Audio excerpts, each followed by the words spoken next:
Here's a post from Reddit. It asks, what's something that's not a cult but feels like one? Our top answer is Christianity with almost 700 upvotes. Now, what do Redditors who overwhelmingly lean left think of Islam as an answer? Almost 400 downvotes. I wanted to start off with this image because it perfectly encapsulates a much wider issue around the left's hypocrisy and double standards when it comes to Islam. In fact, this is one of the most common questions I get on this channel. You see it in universities, in the media, and in political movements that claim to champion equality and human rights. Islam is treated with a level of reverence, almost as though it's untouchable. And if anyone dares point out the regressive aspects of Islamic doctrine, whether it is its stance on women's rights, LGBTQ issues, or freedom of expression, they're labeled Islamophobic or racist. But why are you so hostile about this? It's gross. It's racist. It's not. But it's so not. It's like saying those stateless, shifty Jew. You're not listening to what we are saying. You guys are saying if you want to be liberals, believe in liberal principles like freedom of speech, like we are endowed by our forefathers with an inalienable rights, like all men are created equal. Ben, we have to be able to criticize bad ideas. And of course we do. No liberal doesn't want to criticize bad ideas. But Islam at this moment is the motherlode of bad ideas. Jesus. So why do leftists and their allies in the gay and feminist movements go to such extreme lengths to defend Islam, a religion that in many ways aligns with far-right ideology, and one that actively punishes these very groups in countries where it holds power? That's what we'll explore in this video. To understand the left's current love affair with Islam, we need to take a little stroll down memory lane. Let's dive into the Iranian Revolution in 1979. Leftists thought it would be a brilliant idea to help overthrow the Shah by cozying up to Islamists. The Two-Day Party of Iran, a Marxist-Leninist group, and other Iranian leftists allied with Khomeini's forces. They were hoping for a progressive utopia after the Shah authoritarian regime was out. Spoiler alert, that utopia never arrived. As soon as Khomeini took power, he wasted no time turning on his former allies. The so-called Islamic Republic wasn't interested in sharing power with secular leftists. They wanted absolute control. What followed was a brutal wave of purges. The Two-Day Party, once hopeful about playing a role in post-revolutionary Iran, was quickly outlawed.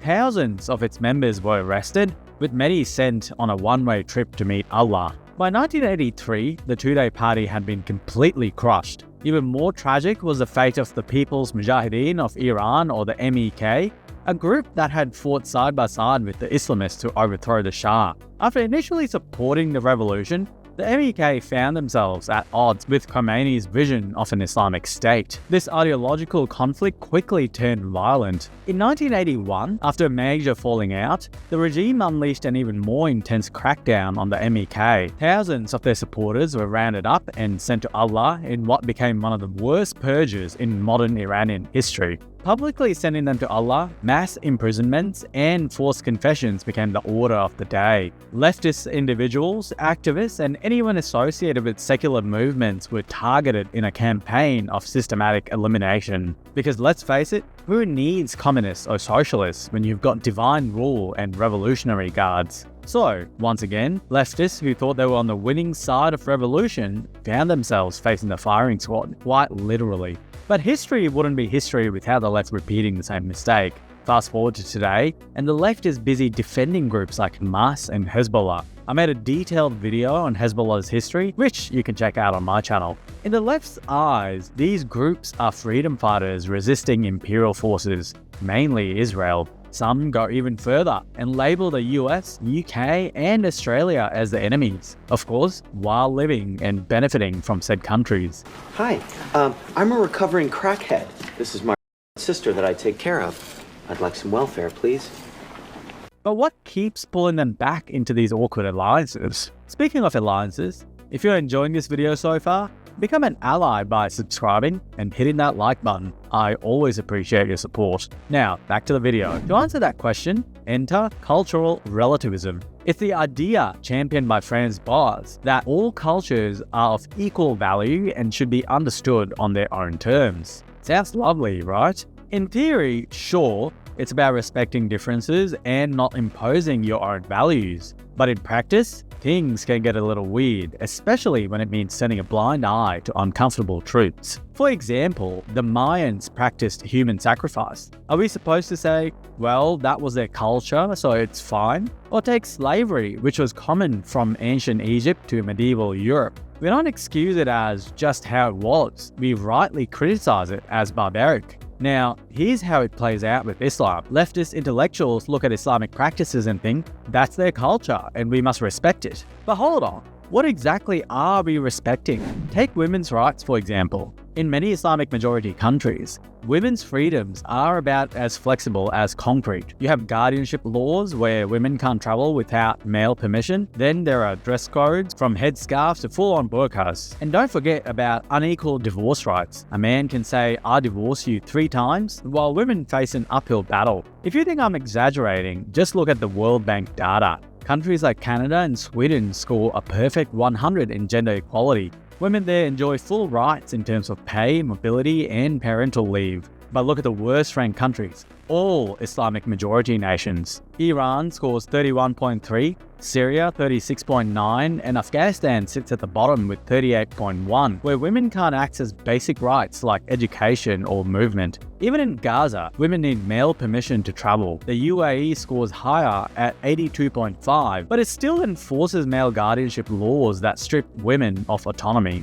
And let's be clear, in many of these countries, the hijab is not a choice. Iranian women have lost their lives fighting against laws enforcing it. Yet, in the West, the hijab isn't seen as a symbol of oppression. In fact, the same arguments used by sheikhs to blame women for men's arousal are now echoed by modern leftists in the West. Mainstream news sources even defend the hijab, lying about women having a choice in wearing it. Unfortunately for them, not a single one of the 4 major schools of Islamic thought supports the hijab as optional. Whether it's Hanafi, Maliki, Shafi'i, or Hanbali, it's considered mandatory. And here's where things get really interesting. The hijab's mandatory status has a rather funny origin story. It wasn't always a given. According to historical accounts, the Caliph Umar, not a fan of unveiled women, took matters into his own hands. He reportedly spied on the Prophet Muhammad's wives, lurking around and getting worked up because they weren't veiling themselves. After a bit of window peeking, Umar confronted the Prophet, saying something like, "Your wives are out in public,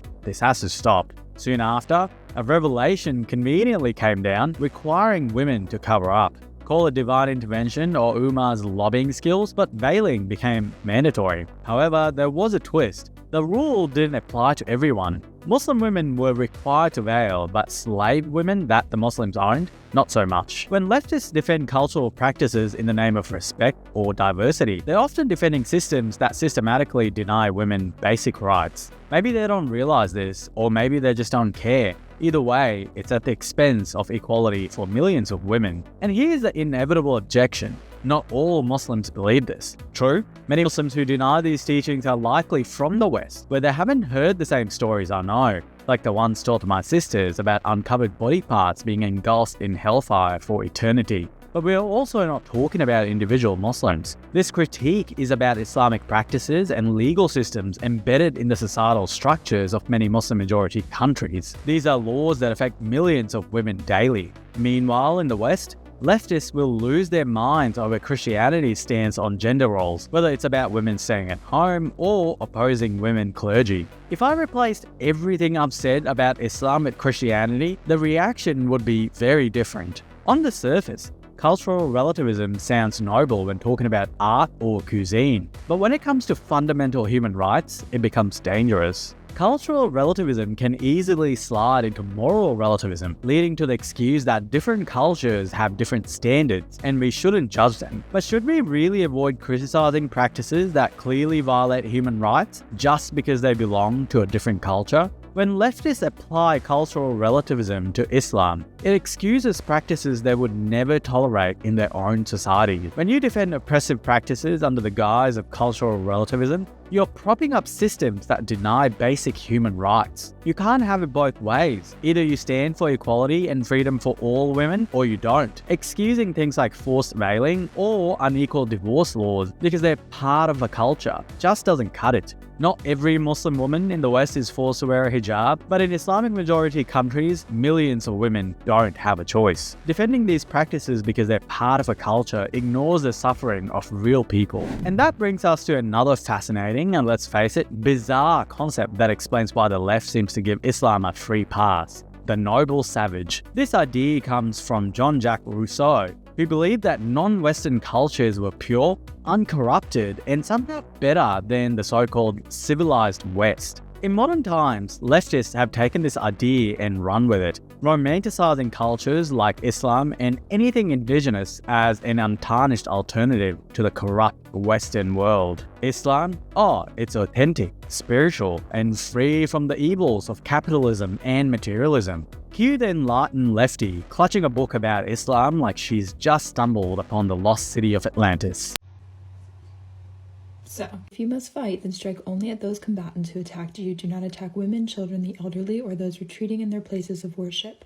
Do not cut down trees or kill animals. Fighting against aggressors is allowed regardless of their faith. Fighting innocents is prohibited regardless of their faith. The Quran makes it clear that men and women are equal before God and before the law. If there are any abuses against women that are cultural practices in Muslim countries, they contradict Islamic teachings. Islam guarantees the freedom of non-Muslims to practice their faith as well as protection for their places of worship. Now, let's debunk some of the nonsense from that video. So, if you must fight, then strike only at those combatants who attacked you. Do not attack women, children, the elderly, or those retreating in their places of worship. Do not cut down trees or kill animals. Fighting against aggressors is allowed regardless of their faith. Fighting innocents is prohibited regardless of their faith. Oh, is that so? Then how exactly did Islam, starting from the Arabian Peninsula, manage to spread all the way to Spain and Africa? What were those accidental expansions? And makes it clear that men and women are equal before God and before the law. If there are any abuses against women that are cultural practices in Muslim countries, they contradict Islamic teachings. Surely that's a joke. I must have missed that part of Islamic jurisprudence. Please tell me about inheritance laws in Islam. Islam guarantees the freedom of non-Muslims to practice their faith as well as protection for their places of worship. The Prophet said, "Whoever harms a non-Muslim under the protection of Islam, I shall be their opponent on Judgment Day, and they will not even smell paradise." Yes, right. Non-Muslims can practice their faith as second-class citizens who pay a special tax, or else, well, let's just say their heads won't be keeping them company for long.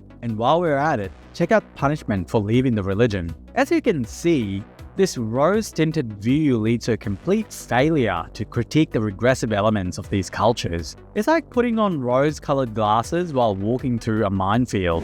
Now, let's talk about LGBTQ rights. Queers for Palestine? I hope you're paying attention. In countries like Saudi Arabia and Iran, homosexuality isn't just frowned upon, it's criminalized. You could be imprisoned or even sent to Allah for simply being gay. Seriously. Here, take a look at this map showing capital punishment for homosexuality. Now, what do all these countries have in common? The left doesn't want to touch this topic.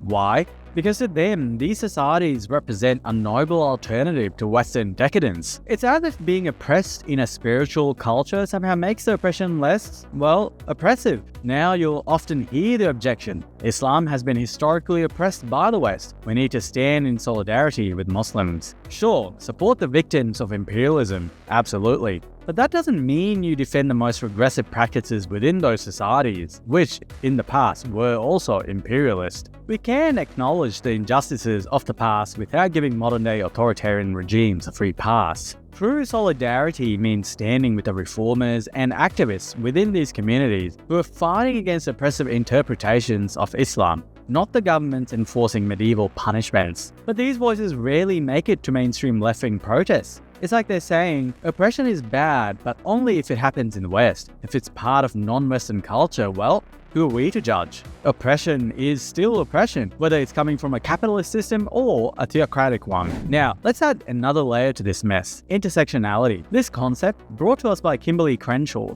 explains how different marginalized identities, whether it's race, gender, or religion, overlap to create more complex systems of oppression. According to this framework, Muslims are seen as one of the most oppressed minorities, so defending Islam becomes part of defending these marginalized identities. Leftists then jump to the conclusion that if they're defending Islam, they must be fighting for the oppressed. Look at us, standing up for an underrepresented group. But here's where this logic falls apart. Intersectionality is supposed to help us understand overlapping oppressions, not give a free pass to systems that oppress others. Many Islamic-majority societies are built on rigid patriarchal structures and traditional gender roles that go against everything intersectionality claims to fight for. In these societies, women are expected to obey male guardians. Their legal rights? Secondary to men's. Want to get a divorce as a woman? Good luck, you'll need more than a lawyer. And let's not forget the Sharia law punishments: stoning for adultery, amputations for theft, and public lashings for drinking alcohol. It's like stepping back to the Middle Ages, except this is happening today.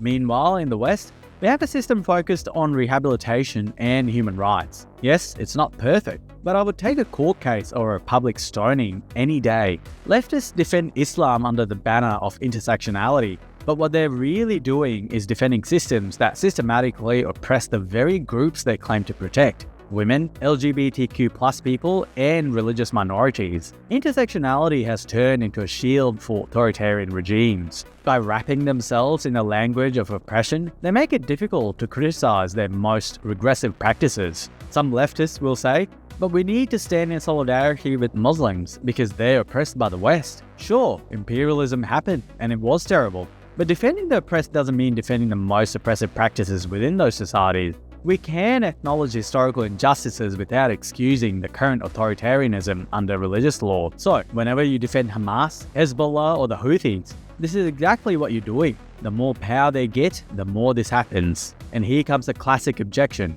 Christianity has done worse. Look at the Crusades, the Inquisition, the witch trials. Sure, Christianity has its bloody history, but most of these practices have been reformed or are heavily criticized in the West. The left never misses a chance to critique Christianity for its past, and rightly so. But why doesn't that same energy apply to Islamic practices happening today? You can't defend oppressive practices in the name of intersectionality and claim to fight for equality. Because at the end of the day, oppression is still oppression, whether it's coming from a Western capitalist system or a theocratic state with medieval punishments. Now, let's take a look at cognitive dissonance, as explained by Leon Festinger. It's an uncomfortable feeling you get when you try to juggle two contradictory beliefs. Now, picture a leftist who champions women's rights and LGBTQ+ equality, but also defends Islamic practices that actively undermine these very principles. It's like saying, I'm all for equality, but I also support a system where women can be forced into marriages and being gay could get you the capital punishment. The mental gymnastics here are exhausting.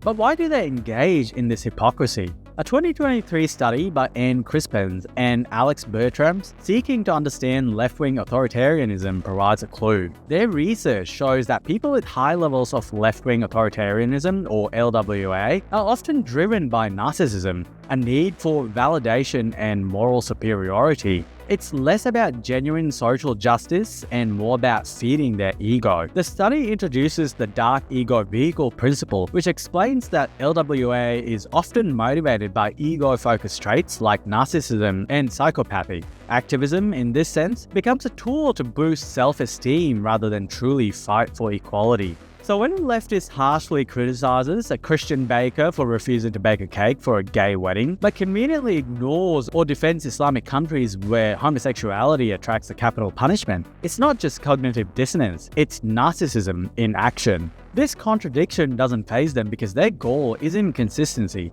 It's about maintaining their image as moral warriors. According to the study, left-wing authoritarians, particularly those with narcissistic traits, often mask their authoritarian tendencies under the guise of activism. They'll defend Islam's more regressive practices because doing so aligns with their anti-West anti-imperialist narrative, and it feeds their need to be seen as virtuous defenders of the oppressed. What's even more revealing from the study is how individuals with LWA also exhibit high levels of anti-hierarchical aggression, the desire to violently overthrow systems of power. But here's the kicker.